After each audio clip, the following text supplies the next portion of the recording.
The question that we will be addressing in this section of of your self-directed learning for this lesson 8 is the following. If we as Christians believe that the Bible can give us guidance in our own moral decision making, then it's imperative that we learn to interpret, to read and interpret the Bible rightly.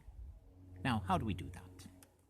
How can we make sure, in fact, then we read what the authors want to tell us and not what we want to read, and not impose on the texts that we read our own meanings and our own understandings? For example, I'll give you a silly example. Have you ever read the poem Stopping by the Woods on a Snowy Evening by Robert Frost? Beautiful poem. If you fail to understand what he's trying to tell you and the context in which he wrote that poem, it's plausible to think he's describing Father Christmas. And that's completely wrong. Umberto Eco, the Italian writer, wrote an entire novel to explain this. It's Foucault's Pendulum, and if you have not read it, read it. It's a beautiful novel. But it's a sarcastic mockery of a group of people who are paranoid by conspiracy theories and who take some meaningless texts and start imposing on them their own meaning and end up in that way causing their own demise, in fact causing a ruse that, even though based on meaningless foundations, ends up spelling their own death. So it's important that we interpret the biblical texts rightly. So how can we be sure that when we listen to the biblical text, we listen to the message that the sacred authors want to pass and not our own meanings? You see, oftentimes the texts that we get from the Bible can risk to become the mirror of our own assumptions and prejudices. For example, have you ever thought, when you read the Bible, the promise of God to give us a new heart? Well, a lot of people think that that means he will make us feel for others. That's absolutely not what it means. The heart, in a Jewish context, in a Semitic context, is not the center of emotions, it's the center of your thoughts. It would be a better translation would be, God will give you a new brain. What about when two passages, for example, describe the same story, but in a completely different way? Think, for example, the Gospel of Matthew and the Gospel of Luke in describing the Annunciation. Or even better, the story of Christmas. Completely different stories in both Gospels. And even more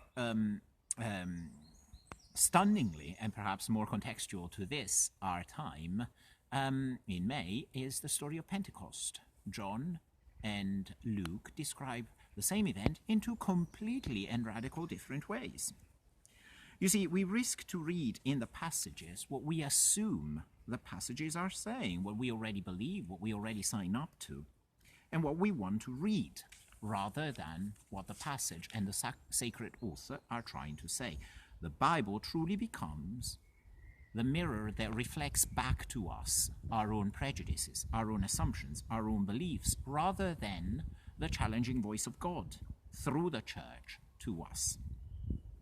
So when we read the Bible, we must make sure that we understand the historical context, culture, and situation of the author, that we understand the historical culture, context, and framework of the original era, and that we distance that from our own context. Indeed, we need to delve into cultural anthropology. We need to look at sociology. We need to look at history. And these need to become our tools in the interpretation of a passage. For example, when we look at the Gospel of Matthew, what is Matthew trying to say? Where is he taking the expressions that he is using from? What would his context have heard them like? And what would they have understood him to say? And therefore, what should we understand him to say today? We need, therefore, to make good use of what is called the historical critical method. Now, this is not of secondary importance. This is of fundamental importance, and the Church affirms that. You see, the Bible is not just myths and fables for good morality, like Kant, for example, and some of the Enlightenment philosophers would have understood. No. The self-revelation of God, we Christians claim, has a historical basis, and it has a historical occurrence in space and time. Jesus, in his incarnation, stepped into the fabric of space and time. Therefore, what is the difference between the birth of Jesus and the birth of Athena from the brain of Zeus?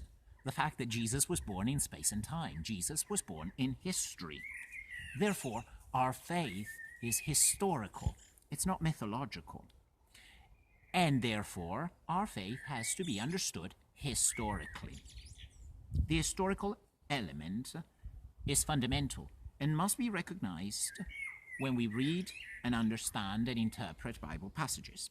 Now, work through worksheet 2 in your set of notes and learn a bit more about the tools of the historical critical method and be ready to discuss them with your peers.